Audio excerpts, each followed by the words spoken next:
próxima palestra, cujo título é Proteção no Mundo Cripto, a importância das prestadoras no combate e prevenção ao crime.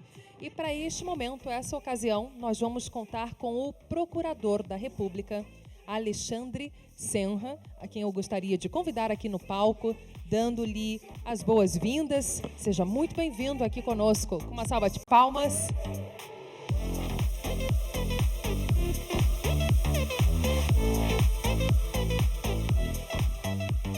Obrigado.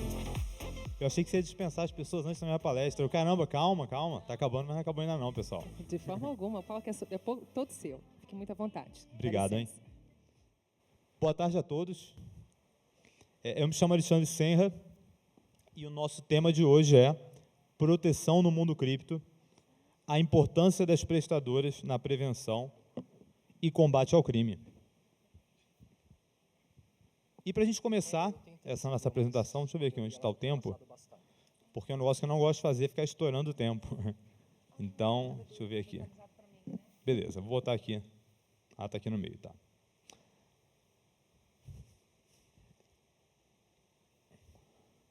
E para a gente começar, eu gosto de começar esclarecendo que a informação mais importante que vocês podem saber sobre mim não está nesse slide, e que muitos não sabem. A informação mais importante que vocês podem saber sobre mim é o fato de que eu comprei Bitcoin pela primeira vez na vida no topo histórico de 2017 para 2018. Com o Bitcoin lá beirando 20 mil dólares, eu comprei Bitcoin.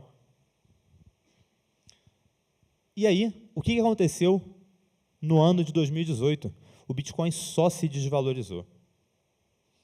E quando você se expõe a um ativo que você não entende direito como funciona e começa a perder dinheiro com isso, você não fica motivadaço. Nossa, estou ultra motivado agora a entender a tecnologia. Eu estou perdendo dinheiro, estou super motivado. Não, pô. Você ou ignora isso, esquece, vai fazer outra coisa da vida, ou você realiza o prejuízo. Naquele momento, eu ignorei. E ao longo do ano de 2018, fui fazer outras coisas da vida. E em 2019, começaram a surgir no Brasil algumas pirâmides financeiras que captavam dinheiro do grande público sob o pretexto de estar investindo em cripto. Uma dessas pirâmides aconteceu lá no estado do Espírito Santo. Eu tive que atuar profissionalmente como Procurador da República nesse caso. E aí eu fui obrigado a estudar sobre esse assunto. E foi aí que eu percebi, nossa, isso faz sentido. E desde que eu percebi que faz sentido, aí eu não parei mais de estudar e me expor a esse ambiente.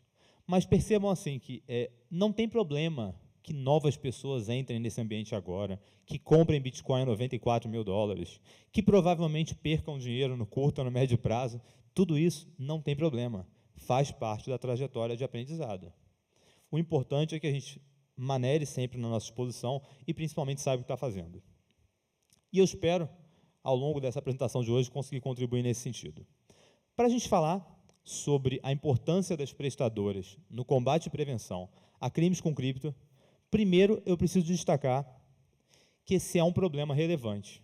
Se alguns de vocês ainda estiverem um pouco inseguros, poxa, mas eu vou ficar até mais tarde lá para ver a palestra do Senra, será que tem importância esse tema? Dados do Chain Abuse, que é uma plataforma onde são reportados golpes com criptoativos, até o dia de ontem, continham 708.910 notícias de crimes com cripto no mundo inteiro. Plataforma do FBI, o IC3 Internet Crime Complaint Center, desde o início da série histórica, em 2018, acumula um total de 3,26 milhões de denúncias de crimes com cripto, com prejuízo estimado de 27,6 bilhões de dólares. Isso não diz respeito ao número total de crimes cometidos, diz respeito ao número total de crimes reportados. O número de crimes cometidos é muito pior do que isso. E para que a gente entenda como é que fica a distribuição desses crimes, entenda um pouco da tipologia desses crimes, eu vou trazer alguns bastante comuns e eu vou começar falando do que menos me agrada falar sobre ele. Pirâmides. E é o que menos me agrada, porque eu já falei desse assunto literalmente dezenas de vezes em 2024. E eu sei que as pessoas também estão cansadas de ouvirem falar em pirâmides. Mas então por que eu vou começar falando de pirâmides? Porque mesmo cansadas de ouvirem falar em pirâmides, as pessoas continuam caindo em pirâmides. E durante muito tempo, vamos ver primeiro esse relato dessa vítima. A pessoa se associou a uma corretora e existia uma ferramenta automatizada que operava no mercado financeiro e gerava lucros para os clientes. Eu decidi investir no total de 189 mil USDTs. Eu fico me perguntando, como é que é isso? A pessoa acorda, decidir investir agora R$1 milhão nessa plataforma que eu não conheço. Porque as pessoas são receosas para comprarem o LCI que o gerente do banco, com um relacionamento de 10 anos, indicou para ela, mas sem pudor nenhum, pegam R$1 milhão, quase 200 mil dólares, e entregam na mão de uma pessoa que é um completo desconhecido. Por quê? Porque, diferente lá do LCI, esse completo desconhecido estava prometendo rendimentos mensais de 3% a 5%. E aí, por 4 anos, correu tudo bem, até que no final do ano passado, a empresa anunciou uma migração de sistema para sanar problemas como contas duplicadas e adequar processos de Know Your Customer às exigências do governo norte-americano. Olha, o problema são as exigências do governo norte-americano. Contudo, a migração resultou em problemas significativos, com atrasos nesse processo, e aí, em 29 de dezembro do ano passado, a empresa comunicou que ia entrar em um processo de auditoria interna para verificar contas duplicadas, problemas envolvendo clientes falecidos. E aí, isso acabou desencadeando um outro problema, e a conclusão da auditoria foi adiada em 45 a 60 dias, e a vítima continua com o relato, de páginas e páginas. E o que mais me surpreende no relato é a vítima achar que isso tem alguma relevância. Isso me lembra, a minha geração cresceu assistindo o desenho do Snoopy, do Charlie Brown. E aí tinha um personagem que ficava falando no Charlie Brown e todo mundo só ficava ouvindo um som que não significa nada. Eu vejo esses relatos, isso não significa absolutamente nada. E durante muito tempo, eu tentei convencer as pessoas de que era pirâmide, apelando ao bom senso. Não tem como, meu amigo, você se expor a um ambiente de risco e ter rendimentos de 3%, 5%, 10% ao mês, no médio prazo, assumindo risco pequeno. Isso não existe. E para que a gente veja alguns números, trouxe algumas matérias. A primeira indica que mais de 120 mil pessoas tentam devolução de 9,3 bilhões de reais da empresa do Gladstone, conhecido como farol dos bitcoins. A segunda matéria, líderes da Brás Company rasparam contas, justiça encontra só R$ 199. A terceira matéria é o relatório final da CPI das pirâmides financeiras, onde foram examinados 12 empresas, 9 das quais estavam captando dinheiro do grande público sob o pretexto de estarem investindo no mercado de criptoativos. O que isso tudo tem em comum? Isso vai parar no judiciário, meus amigos.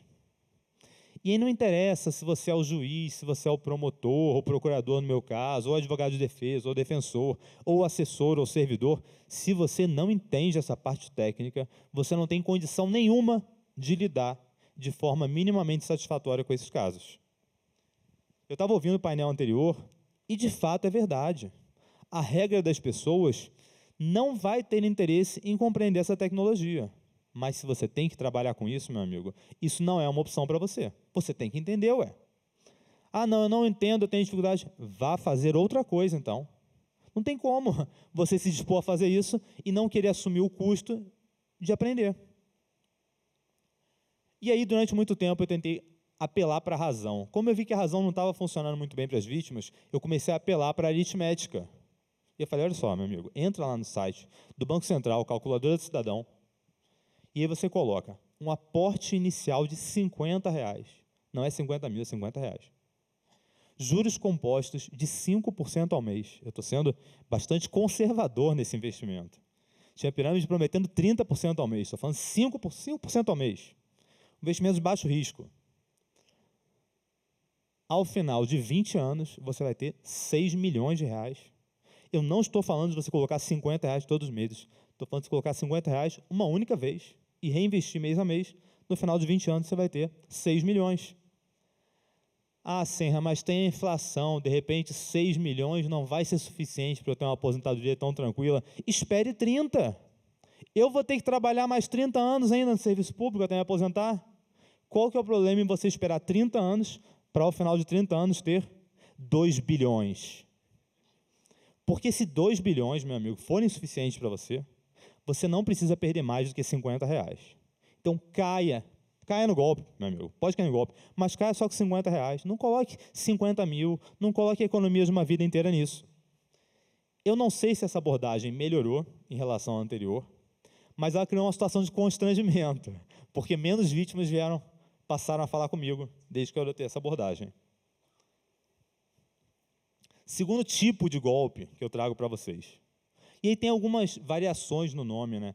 Pig butchering ou romance scams, investment scams. São golpes envolvendo investimentos, eventualmente com uma conotação de relacionamento amoroso, e que envolvem o golpista ganhar a confiança da vítima, vai alimentando ela ao longo do tempo, até que finalmente abate a vítima, né? Vamos ver um relato sobre esse tipo de golpe. Vou resumir por aqui o que aconteceu porque estou no trabalho. Aí imagina a pessoa indo lá no trabalho rapidinho, não, deixa eu reportar um golpe aqui. Eu apliquei dinheiro nessa exchange. Cara, scx.sxx.cc. Eu fico me perguntando, como é que a pessoa dá credibilidade para um negócio, para um acrônimo desses? Mas tudo bem. Consegui obter $60 mil. Essas pessoas são milionárias, ou eu sou muito pobre. Como é que é isso? Você entra numa plataforma desconhecida e aí consegue obter $60 mil de lucro. Quando tentei retirar $13 mil, vejo que a vítima foi tranquila ainda, não vou querer sacar tudo não, quero sacar só 13 mil. Eles falaram que o meu cadastro de verificação estava incompleto e eu teria que pagar $4 mil que seriam devolvidos. Ia ser devolvido. Completei a verificação e os $4 mil foram devolvidos à exchange. Tudo certo. Eu mandei $4 mil e devolveram. Tentei uma nova retirada, falhou novamente. Eles falaram que eu precisava pagar os impostos, que estavam dando $7 mil. Fiz o pagamento, e adivinha o que aconteceu depois do pagamento? Falhou de novo a retirada.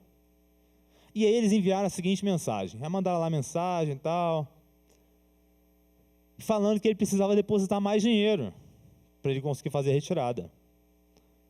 E aí a continuação da mensagem dele é que ele precisa de ajuda para descongelar os fundos dele. Eu preciso de ajuda, e eu acho interessante quando a vítima minimiza as ajudas que ela precisa. Não, é só uma questão de desbloquear aqui os fundos, porque a pessoa realmente acha que o problema é de desbloqueio dos fundos. E vejam o seguinte, vamos ver os outros casos, depois eu volto para isso daí. Próximo caso.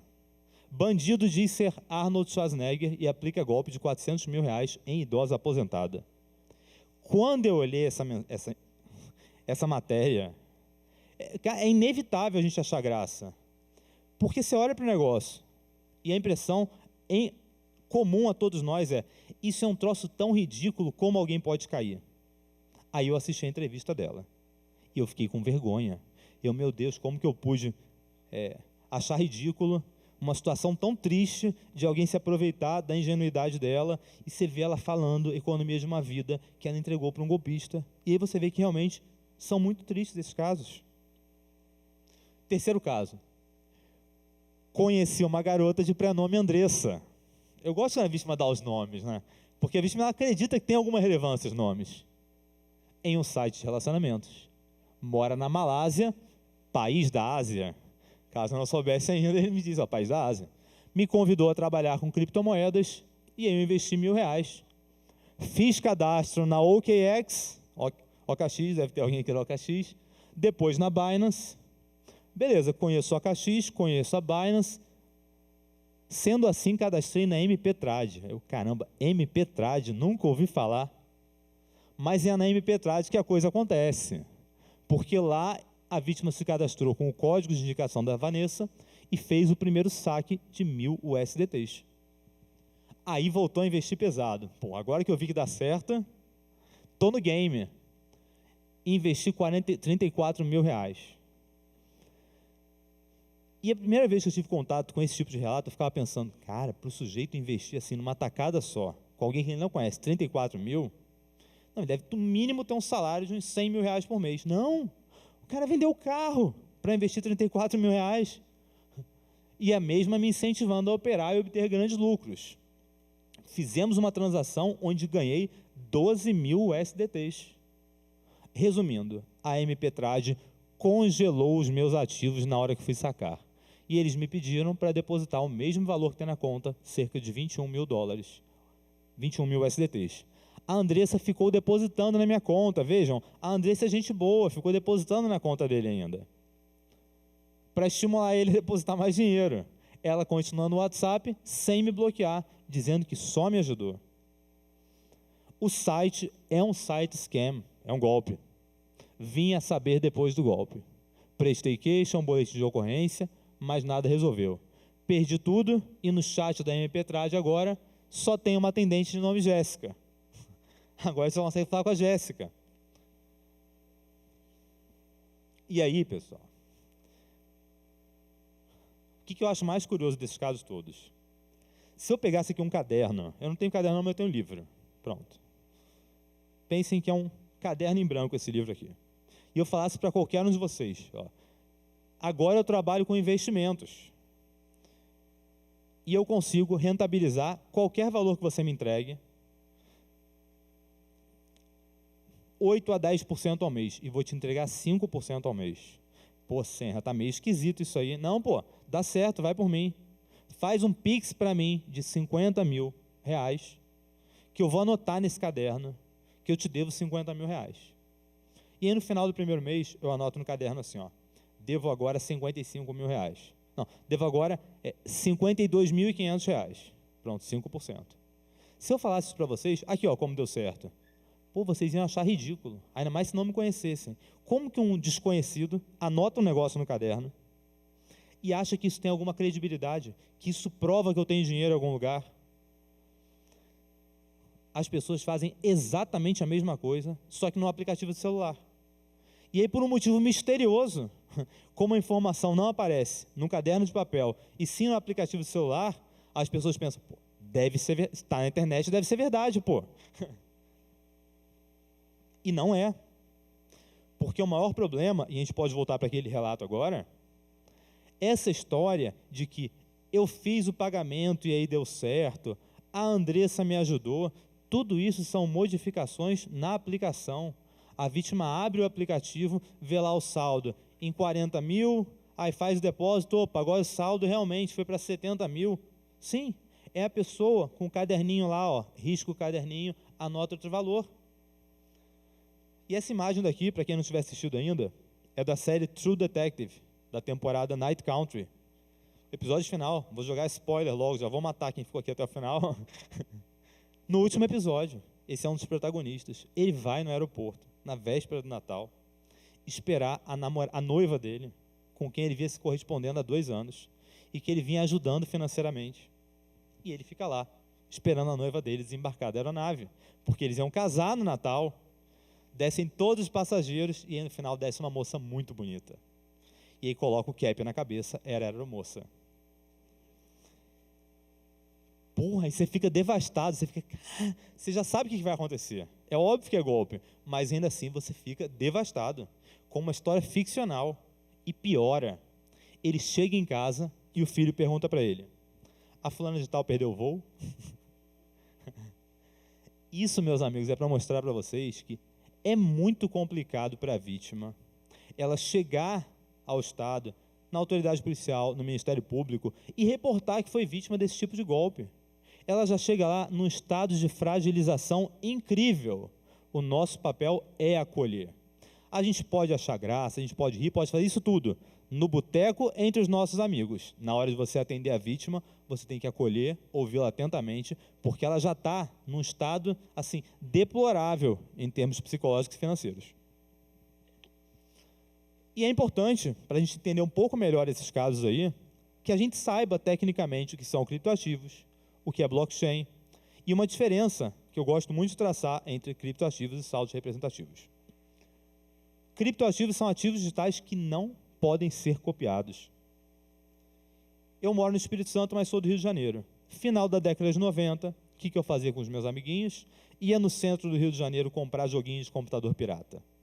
Fatos todos prescritos já, final da década de 90, mais de 20 anos. Funcionava tão bem quanto o original. Às vezes o jogo não tinha ainda lá no mercado popular da Uruguaiana. Aí a gente ia numa loja, comprava um original e tirava cópia para todo mundo. Jogos de computador, meus amigos, programas de computador existem há mais de 50 anos. E são ativos digitais. São ativos digitais. De modo que a novidade do Bitcoin, o que o Bitcoin inaugura, não é a categoria dos ativos digitais, mas sim a categoria dos ativos digitais que não podem ser copiados. Diferente do joguinho, que você poderia fazer várias cópias, você não pode fazer uma cópia do Bitcoin. O que é blockchain? Vamos fazer uso aqui de uma metáfora. Pensem em um blockchain como sendo esse livro aqui, com algumas particularidades. A primeira particularidade, ele não existe apenas em uma via comigo. Ele existe em várias vias espalhadas pelos nós da rede. Cada um de vocês tem uma via desse livro chamado blockchain. As folhas desse livro são os blocos, e o que está escrito nessas folhas são as transações. É a primeira particularidade dele, ele é distribuído. A segunda particularidade é a de que cada nova folha que é incluída nesse livro confirma todas as transações de todas as folhas anteriores, de modo que a folha de número 10 confirma a folha 9 pela primeira vez, mas confirma a folha 1 pela 9ª vez. E é por isso que o conteúdo desse livro vai se tornando imutável ao longo do tempo. Porque para você mexer na folha 5, você teria que alterar todas as folhas que sucederam à folha 5. E ele é imutável por isso. E aí, antes da gente examinar um pouco mais as características, qual que é a relação entre blockchain e criptoativo? Vejam que quando a gente começa a compreender esses conceitos técnicos, né, é meio que uma atividade de montar um quebra-cabeça. No início, você não tem referencial, as peças estão todas espalhadas. Mas quando você começa a entender cada uma das peças, você começa a conseguir fazer os encaixes. É a blockchain que impede o gasto duplo. É essa tecnologia, é esse registro que existe em várias vias espalhadas pelo mundo que impede que o mesmo Bitcoin seja enviado para mais de uma pessoa, ou que ele seja copiado. Vamos para a diferença agora, importantíssima, principalmente para quem trabalha no direito, entre criptoativos e saldos representativos de criptoativos. Para a gente chegar nessa diferença, vamos partir dessa matéria daí, ó. Coinbase, clientes podem ter criptomoedas confiscadas em caso de falência. Essa foi uma matéria divulgada no dia 12 de maio de 2022. Aleatoriamente, tá? Que eu peguei aqui a matéria do Future of Money. Ela foi repercutida em todos os principais veículos especializados. E é uma matéria que tem, digamos assim, um problema técnico de premissa. É uma matéria que informa muito bem o grande público, mas tem um problema sério de premissa. Qual que é a premissa equivocada dessa matéria e de todas as outras que repercutiram nessa notícia? A de que clientes têm criptomoedas em plataformas centralizadas, quando de fato não tem. Já vimos que criptoativos são ativos digitais que não podem ser copiados exatamente por conta do blockchain. Quando eu faço um Pix para qualquer plataforma de negociação, não importa, é Foxbit, é Mercado Bitcoin, é Binance, qualquer uma, e compro Bitcoin, onde está essa transação? Esse Bitcoin no blockchain. Não está no blockchain. O que eu fiz foi uma operação dentro do registro privado e centralizado dessa plataforma de negociação. E tem algum problema nisso, por si só? Por si só, não. Mas você precisa entender que o que você tem, nesse caso daqui, ó, do meu extrato, que quando eu tirei valia R$ 970 e agora está valendo uns 3 mil, nessa conta daí, é um saldo que representa essa fração de Bitcoin. O dia que eu quiser transformar esse saldo em Bitcoin de verdade, eu vou falar para a plataforma de negociação, olha, zere o meu saldo no seu registro interno e me entregue a quantidade correspondente de Bitcoins nesse endereço público do blockchain. Aí eu passei a ter criptoativo. Por que isso tem relevância para essa matéria daqui? Porque, em verdade, o que ela significa é o seguinte, olha, se a Coinbase falir, os clientes talvez não consigam receber. Sim, porque os clientes, em termos jurídicos, em jurisdições onde não existe obrigação de segregação patrimonial, Eles são credores quirografários. Para quem é do direito, vai se lembrar lá que o credor quirografário, numa abordagem romântica, é o que recebe por último. Numa abordagem mais realista, é o que não recebe. Não vai receber, porque não tem patrimônio para pagar todo mundo. O que ele tem, você tem um saldo que representa criptoativo. Você tem aqui um reconhecimento de débito, um IOU. Você prova com isso que essa plataforma centralizada te deve o equivalente em Bitcoin a esse saldo representativo. Vamos seguir. Sobre essa temática ainda, matéria da semana passada, a Câmara aprova projetos de lei que exige segregação patrimonial por corretoras de cripto. E aí, enquanto não existir segregação patrimonial, eu tenho que manter distância, então, das prestadoras. Pronto. E nunca mais se chamaram para o Criptorama. Porque not your keys, not your coins. Calma, pessoal. É por isso que você não deveria deixar os ativos em exchanges? Será? Vamos ver aqui a terceira leva de golpes. Phishings.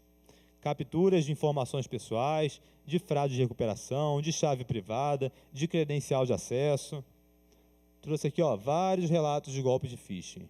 Recebi um e-mail com um link para checar elegibilidade de airdrop. Cliquei no link, assinei uma transação, perdi todos os meus AVE/ETH das redes Optimism e Arbitrum. O outro, página falsa no Twitter. O outro, um hacker invadiu a conta da Ethereum no YouTube, por meio da qual ele transmitiu uma live do Vitalik, solicitava um envio de Ether com a promessa de devolução em dobro. Tudo que você me mandar, eu te devolvo em dobro. Porra, enviei cerca de 4 Ethers e meio ao hacker. Cliquei no link falso, conectei a minha Trezor e perdi 3 pools na Uniswap.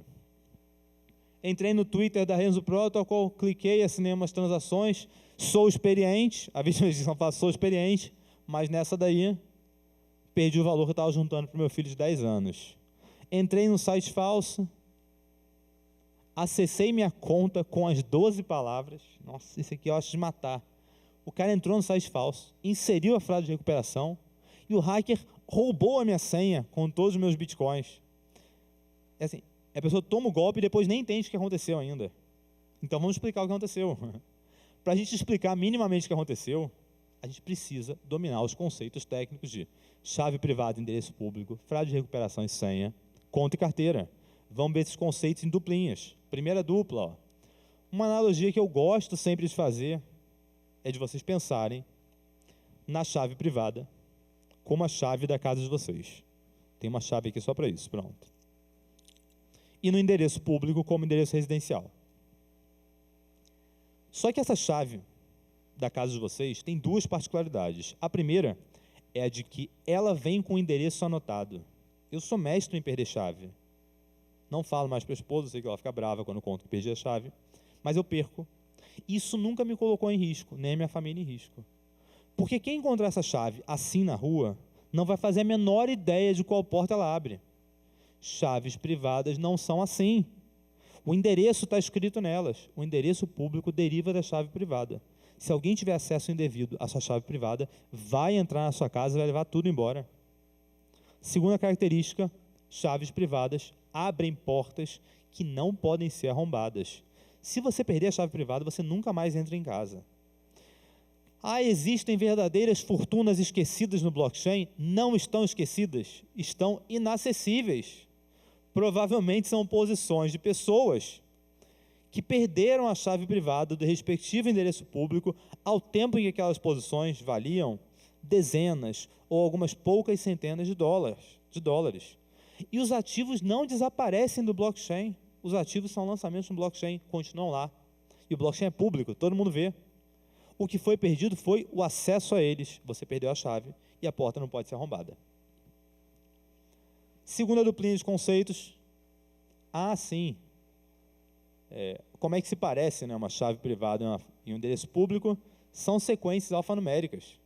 Eu acho curioso quando eu dou treinamento para o pessoal do Ministério Público ou Judiciário, eles olham isso, meu Deus, deve ser impossível encontrar isso dentro de uma busca e apreensão. Se você tiver muita mídia, muito material apreendido, eu falo, não é não. Não é nem tão difícil assim. Porque, apesar de serem sequências alfanuméricas produzidas aleatoriamente, elas observam alguns padrões. Por exemplo, Endereço público e chave privada do Bitcoin não usam os caracteres L minúsculo, I maiúsculo, 0 e O maiúsculo, exatamente para evitar a confusão na hora do backup. Endereço Bitcoin sempre começa com 13 ou BC1. Endereços públicos do Ethereum sempre começam com 0x. Então, você tem vários parâmetros que você vai parametrizar a busca e aí consegue chegar a esses elementos. Segunda duplinha de conceitos. Se nessa nossa comparação a chave privada é como a chave de casa, a frase de recuperação é como se fosse o chaveiro inteiro com todas as chaves. Então, notem, é muito mais importante você guardar o chaveiro inteiro do que você guardar a chave. Se você perde a chave, a pessoa tem acesso à sua casa. Se você perde o chaveiro com todas as chaves, a pessoa entra na sua casa, no seu escritório, no seu carro, na sua lancha, na sua casa de campo, no que for, porque ela vai ter acesso a todas as portas que são abertas por todas as chaves que estão no chaveiro. E a senha, nesse contexto aqui, pessoal, é um código criado pelo usuário que vai proteger esse chaveiro. Porque esse chaveiro pode estar, por exemplo, dentro de um dispositivo físico, uma hardware wallet. E aí, se eu perder isso daqui, por que eu não perco os criptoativos meus? Em primeiro lugar, porque a gente já sabe, os criptoativos não estão aqui dentro. Eles estão no blockchain. O que está aqui dentro é o chaveiro. Por que eu não perco os criptoativos?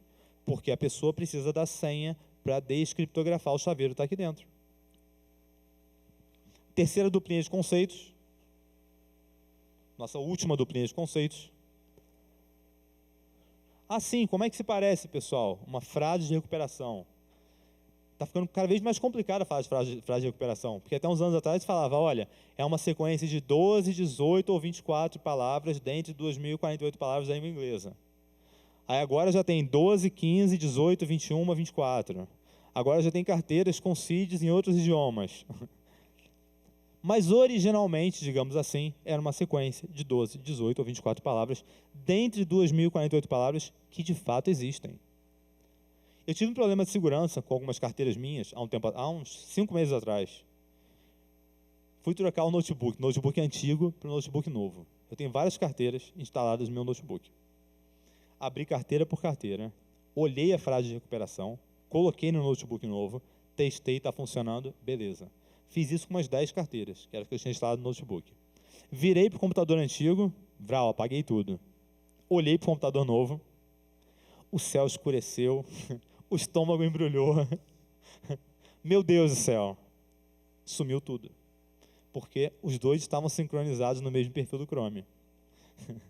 E as carteiras rodando como extensão do Chrome, quando eu apaguei no antigo, desapareceu do novo.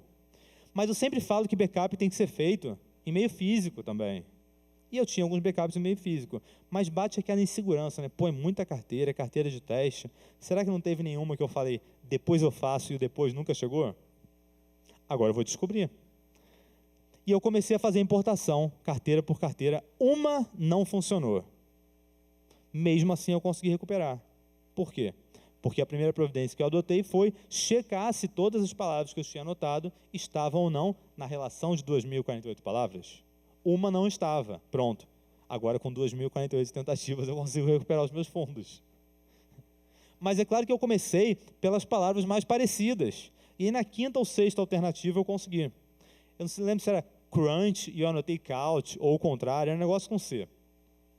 Mas aí deu certo. E, meus amigos, a gente não pode confundir também conta com carteira. Conta, no blockchain, é um nome dado ao par chave privada, endereço público. Carteira é outra coisa. Primeira coisa, a gente não pode confundir conta no blockchain, que é chave privada e respectivo endereço público, com conta para designar o login e senha de acesso a uma plataforma centralizada. Não tem nada a ver uma coisa com a outra. Confundir a sua conta, seja a sua conta no Bradesco ou na Foxbit, com conta no blockchain, meu amigo, é confundir a manga da mangueira com a manga por onde sai seu braço. É a mesma palavra, mas não tem nada a ver o sentido. E carteiras de criptoativos, já sabemos, temos que saber isso, né? Que elas não guardam criptoativos. Se os criptoativos estão no blockchain, não podem estar aqui dentro. O que tem aqui dentro são chaves privadas e frases de recuperação.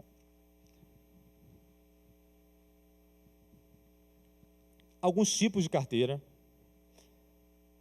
e da mais, digamos assim, é muito comum a gente falar que da mais segura em direção à menos segura, a gente começaria falando das hardware wallets. Hardware wallets são mais seguras, são super seguras, isso, aquilo. Agora, pede para a pessoa que te falou que a hardware wallet é super segura, para ela te explicar por que é tão segura. Na imensa maioria das vezes, a pessoa não vai saber. A hardware wallet ela é extremamente segura, porque você consegue gerar a frase de recuperação de forma offline, e se esse dispositivo estiver funcionando, ele nunca vai tocar um ambiente online. É diferente de você ter a carteira instalada no computador, no celular, que são ambientes, digamos assim, que não são estéreis, em algum momento vão estar online. Aí sabe o que a pessoa faz? A pessoa, não, eu entendi isso daí. Entendeu nada. Porque a pessoa usa uma hardware wallet e aí manda o backup da frase de recuperação para ela mesma por e-mail. Para eu não perder. Fico, meu Deus do céu. Então você não entendeu nada. A pessoa acha que usando uma hardware wallet pode assinar qualquer tipo de transação. E aí assina uma transação no Ethereum que permite que o smart contract drene os fundos todos da carteira. E a pessoa depois fica... Aí eu explico. Teve uma vítima que eu perdi uns 10 minutos explicando para ela tudo o que aconteceu. Eu tinha certeza que ela tinha entendido. Aí no final eu falei, cara, falando de tal, você entendeu? Ele falou, pô, entendi, Senra, entendi tudinho. Mas você vai concordar comigo que isso é um absurdo, né? Aí, meu Deus, o que é um absurdo? Não entendeu nada, né? E aí a gente chega nessa pergunta. Autocustódia ou custódia emprestadora de serviços de ativos virtuais? Porque a gente viu lá, né, que a pessoa, para evitar os golpes lá das falsas plataformas de investimento, foi para a autocustódia, not your keys, not your coins. Esse é o caminho natural, todo mundo quando começa a aprender sobre a tecnologia, tem que ser o seu próprio banco. Será mesmo? Porque o que a gente tem de exemplos de pessoas que perdem chave privada, que tomam golpe, é imenso. O problema daqui, meus amigos, não está na escolha do caminho. Olha, veja que as duas setas estão para cá. O problema aqui nessa imagem é a venda. O caminho certo aqui não é essa mulher aqui ir para cá ou ir para cá. Ela tirar a venda, é a informação. O usuário precisa saber minimamente o que ele está fazendo. E é por isso que, em termos práticos, hoje, a maioria das pessoas que pede para mim recomendação de hardware wallet, eu falo para ela o seguinte, olha, eu vou te dar uma recomendação melhor do que o tipo de hardware wallet. Não use hardware wallet. Por que você acha que hardware wallet é a estrelinha do Mario? Que você está invulnerável, que você pode assinar tudo, que você não precisa tomar cuidado com backup, e aí você vai ter problema. Vamos falar aí sobre quarta categoria de golpes, e eu trouxe um caso de roubo aí para vocês. A pessoa teve o celular roubado aqui em São Paulo, e em menos de 2 horas acessaram o aplicativo dele, da blockchain, e fizeram transferência do que ele tinha de Ether e de Bitcoin. Tá? E ele mandou para mim o endereço envolvido, o Transaction ID, identificador de transações. E o cenário de investigação em cripto, eu acho fantástico. Porque a gente não precisa ter cuidado com informação sigilosa, porque o blockchain é público. Nem temos preocupações com LGPD, porque o blockchain é pseudônimo. Olha, você não precisa saber quem está por trás do endereço público para ajudar aquela vítima. Então é fantástico em termos investigativos. E também, assim, se os fundos já tiverem desaparecido, você não precisa também ter tanta pressa, né? As transações não podem ser apagadas mesmo. Mas nesse caso em específico, o que aconteceu? Os ativos foram enviados rapidamente para a Binance. Isso lá em 2022. Sabe quando que a vítima reportou esse golpe para mim? Há 1 mês e pouco atrás. Há 1 mês e pouco atrás. Eu falei para ela, mas na época você abriu o boletim de ocorrência, né? Aí a vítima falou, não, nem corri atrás disso. Cara, mas você deve ter muito dinheiro, né? Você perdeu mais de meio Bitcoin, então não se deu ao trabalho nem de uma delegacia abrir um boletim de ocorrência? Sabe o que você me falou? A polícia não encontra nem carro, você acha que vai encontrar cripto? Aí fica complicado, né?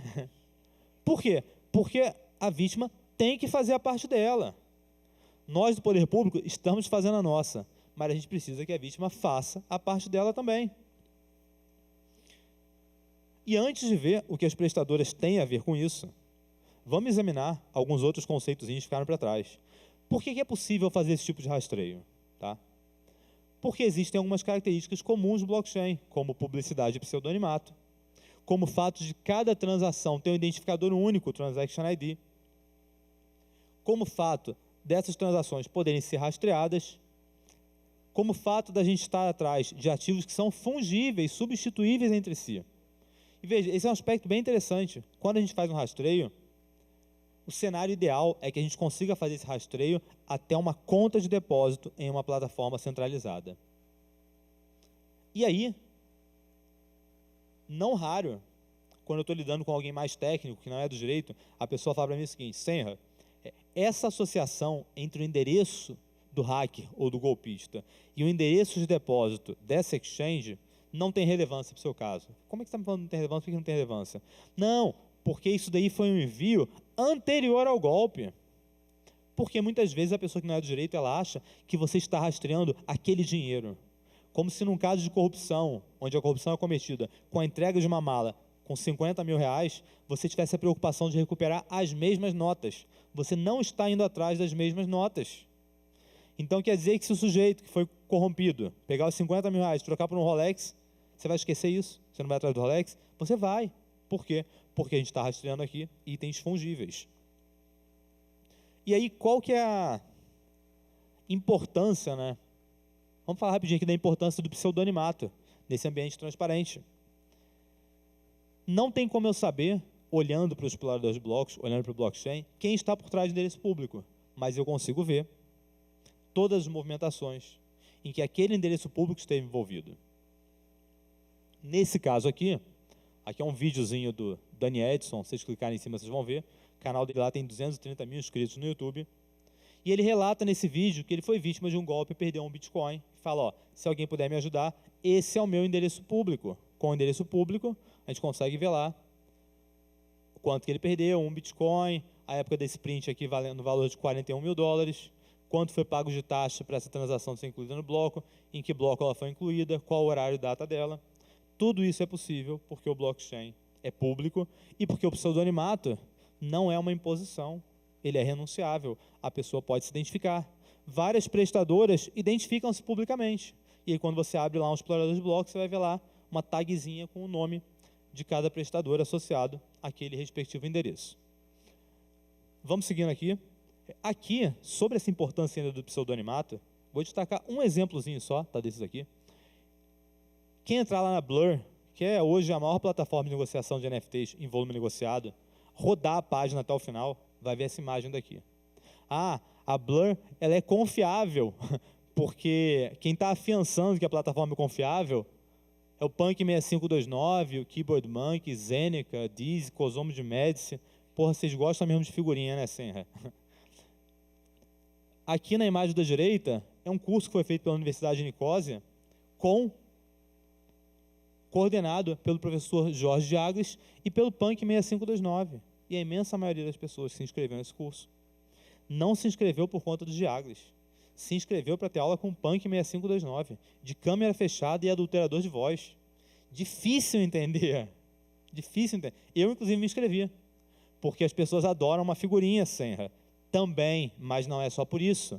É porque o blockchain é público, o pseudonimato não é uma imposição, e quem olhar lá a carteira do Punk 6529 vai ver que já houve saque superior a 100 milhões de reais apenas para endereços de depósitos de exchanges centralizadas. Opa!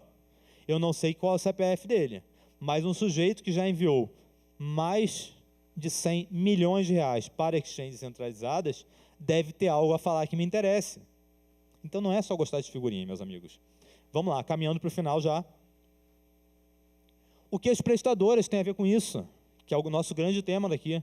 Não existe prevenção mais efetiva do que a educação. Naqueles casos todos de pirâmide, de investment scam, romance scam, a pessoa vem com um relato imenso. Eu pergunto para a pessoa, qual é o Transaction ID? Aí a pessoa, não, me dá o seu celular que eu preciso explicar melhor. E aí começa a me inundar de áudio, de print, de imagem. Fala, eu só quero o Transaction ID. Sabe por que a pessoa não me dá o Transaction ID? Porque o Transaction ID não existe. No mais das vezes a pessoa enviou Pix e o resto foi historinha. É o problema da falta de informação. E quanto ao combate, não existe, meus amigos, combate possível sem a cooperação das prestadoras de serviços de ativos virtuais. Em qualquer rastreio, se a gente chega em uma prestadora, a gente precisa que tenha sido feito um bom compliance, uma boa política de conhecer o cliente, de conhecer a transação, que haja um canal de diálogo direto entre as prestadoras e as forças de segurança. Olha, eu preciso bloquear um saldo, eu preciso me conectar rapidamente com essa plataforma, eu preciso de auxílio em uma operação de busca e apreensão, eu preciso que seja vendido. Tudo isso depende. Não é que assim, não é que é importante, é imprescindível a cooperação das prestadoras e a compreensão técnica pelo poder público. Não adianta nada também as prestadoras quererem cooperar se o poder público não entender o que estiver acontecendo. E é por isso que eu trago aqui menção à resolução 288 do CNMP, que disciplina a atuação dos membros do Ministério Público em feitos envolvendo apreensão, custódia e liquidação de ativos virtuais, e o acordo de cooperação técnica celebrado recentemente entre a AB Cripto e o Poder Judiciário, dispondo sobre ações educacionais conjuntas e disseminação do conhecimento. Isso é muito importante.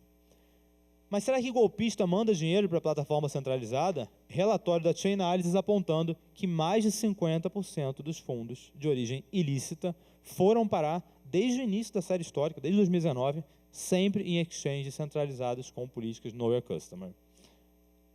Mesmo relatório da Chainalysis apontando um aumento no uso de stablecoins. Adivinha só? Stablecoins são emitidas por contratos inteligentes, que podem ter a função de bloqueio de fundos. Então, é muito importante também que a gente se aproxime desse tipo de prestadora. E aí, mais dois minutinhos, pode ser? A gente termina, legal. Eu sei, meus amigos, o caminho é árduo.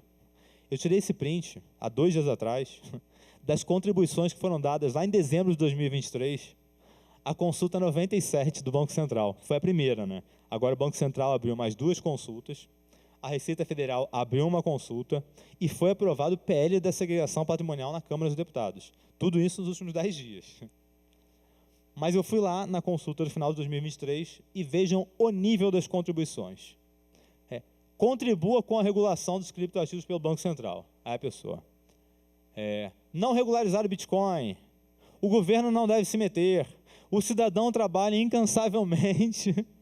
Essas moedinhas da internet, o outro, você sabe o que é Bitcoin? Esse outro aqui ficou se passando pelo Daniel Fraga. Boa sorte tentando regular algo que você não entende. É perda de tempo tentar regular. O governo não deve cobrar. Sugiro bababá. Por que isso, meus amigos? Por quê? Ninguém quer saber de regulação. Ninguém quer saber de prestadoras. Até ter problema. O sujeito não quer ter o Estado até precisar do Estado. Aí quando dá problema ele fica, mas que absurdo, como que vocês não têm um cadastro disso? Como que você pode ver que esse ativo foi para essa prestadora e você está me dizendo que não tem contato de diálogo com essa prestadora? Ué, mas você que não era você que não queria regulação? Como a prestadora não sabe quem é o cliente, mas não era você que não queria Know Your Customer, não queria mandar o passaporte, não queria tirar a fotinho do lado? Meus amigos, é pacote completo, não dá para a gente querer uma coisa e não querer a outra. Eu tenho a convicção de que, apesar de todas as dificuldades, a recompensa é grande, que a gente vai ter um aumento da confiança dos investidores nesse ambiente, se ele for um ambiente saudavelmente regulado, que a gente vai ter atração de investidores institucionais, mais ainda, prevenção de atividades ilícitas, fomento à tecnologia e inovação e integração com o sistema financeiro tradicional. Eu trabalho com isso, meus amigos, mas, acima de tudo, eu acredito firmemente nisso e vai ter sido muito positivo para mim chegar nesse final, se eu tiver conseguido contagiar vocês, pelo menos minimamente, com essa minha crença. Muito obrigado.